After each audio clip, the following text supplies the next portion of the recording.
down that risky path. But if you lose the Azir here, the champion pool has been thinned out quite significantly. You don't want to play Jace. Tristana's off the table. LeBlanc is gone. Talia. Okay. Talia blind as well. I mean, it's basically saying we expect you're going to take Azir, so we're just going to take this early. And Talia's very good with lockdown, like Vi. It's not Ahri, because you don't quite have the same amount of mobility, but it's still pretty good. But I'm not sure how it does into Yone. I would expect probably not that well. Yeah, I don't think it's going to do very well. And with a lack of tank here for Hanwha, I feel like it's actually okay to still go Yone here if Setab is confident in locking it in. The Azir is actually a matchup that Talia has looked much better in recently, especially in the early game. And the fact that the Talia can just go the Andres against this Cassante is, I think, a huge reason why she was picked up here. And you already have Vi for engage, you have Xayah follow-up, you have Rel follow-up, so you didn't need the Azir in your draft as Hanwha.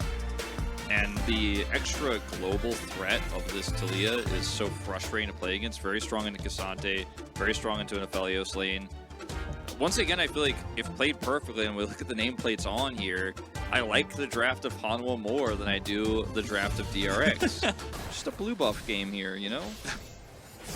Yeah, Setab's going in there. We do have the seismic shove just flashed as, again, what did I just say? Sometimes you miss that and you just die. First blood, Setab gonna pick it up. Very nice understanding of the matchup and is able to pick up the solo kill.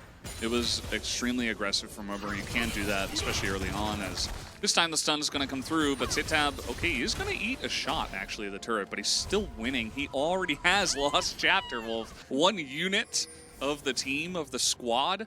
Romer does not have flash, so he's just going to get pushed in. Now, a very nice counter gank does come in from the side of Guwon, but Romer is going to be the first one to go down, and the damage is not enough from Guwon, so he's here in position, but he might have to pay for it as another permafrost going to come through, and he gets a little shields here. Will have to flash at the very end, the sponge. Make this happen on the Azir, not looking around him.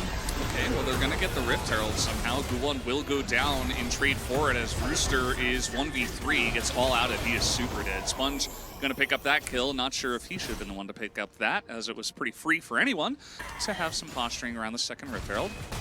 I think as Hanwha, you really need to fight for this. You lose this and the whole map gets opened up. DRX, as a result, really want to commit. Frog coming over here with teleport, but very late. All right.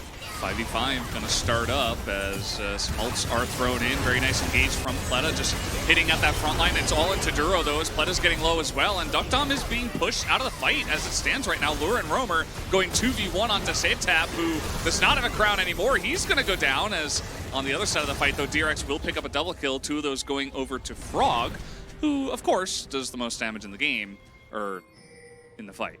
See the advantages here in terms of the objectives. Top left of your screen. As Duckdom? Okay, Duck Dove? Pretty, yeah, he is Duck Dove, but there's only Guwon who's diving. So a very broken up fight here from Hanwha Esports. Hugely forced once again. They will pay the price for that, as I suppose they can thank their lucky stars that Baron hasn't spawned yet. Choke point here under DRX's control. Yeah, let's see how they do pilot this one. The turn is going to be pretty fantastic with the Sejuani. But let's see, they're just going to push away Guwon, who just queues away as he gets kind of in range to flash in, but he decides not to, as he's just being poked out by Setab. The wallets are pretty huge, as the Moonlight Vigil not really going to hit anyone, as Frog is kind of just 1v9ing right now as well. Nobody else really doing too much damage, as Hanwha Esports are being corralled and escorted very forcefully out of the river, but only one of them will go down. Just trying to go for a desperate catch, very far behind now, over 8,000 gold. DRX just trying to push their way down into the bottom lane. They see Hanwha Esports coming a mile away through their own jungle.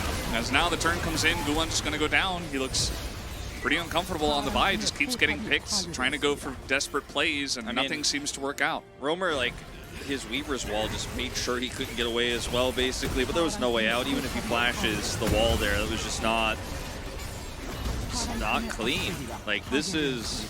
Yeah, I think DK really kind of mental booms them. I think they do not look like the same team. But DRX, you know, they come back, very solid play. They're not reinventing the wheel. They're not doing anything insane. In fact, they have made many mistakes as well. We've seen, you know, Setab getting very overeager to get in onto some fights, but just as a team, they're playing much cleaner League of Legends, and in Challengers, sometimes that's all you gotta do. Yeah, you don't have to go insane. Yeah, bizarrely, like, being passive is actually sometimes the best strategy in a league like this, and they were very punishing as well. Like, I feel like they calculated their defense. Okay, this is a good angle. All right, very nice circles being put in. They're going to get ducked on down. He had his flash, did not matter, as the wallets may just be a bit too heavy. They are going to take down Pleta, though, as Frog is underneath the turret and may just be taken down. He finally does get taken out, and even without the Aphelios, I think that the wallets are just a bit too heavy here. Setab able to get on in as flashing in his sponge, and will take out Roamer. That should be the end of game number 2.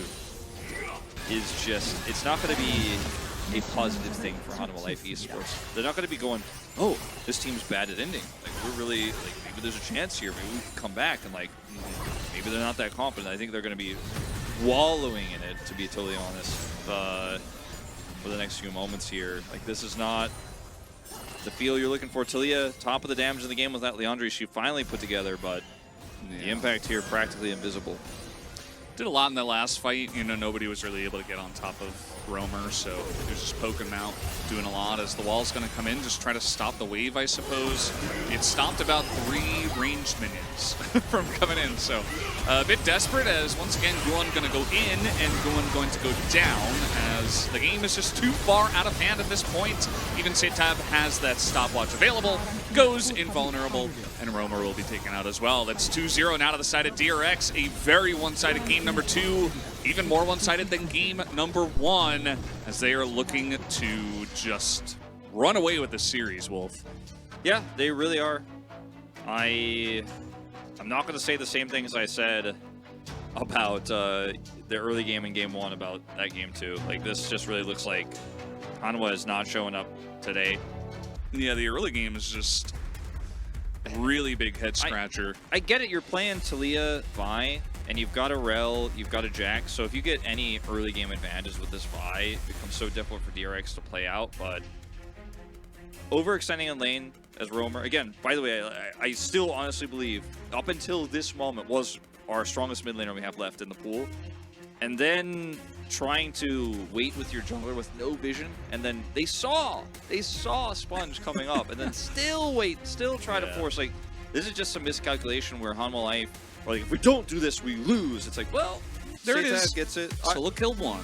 Yeah, I feel like he played very well. The flash play over the seismic shove attempt was pretty cool. I think he probably would have won out in that trade either way, but you know what? Azir did big things. Top. I voted for top. I thought, like, when I thought back to those last few fights, the first time I watched the fight where he got the kills, I was like, well, ducked on Dilla damage, he stole the kills, but then some of those later fights he did too, and when I watched the replay of the fight, I'm like, well, he actually did kind of pop off.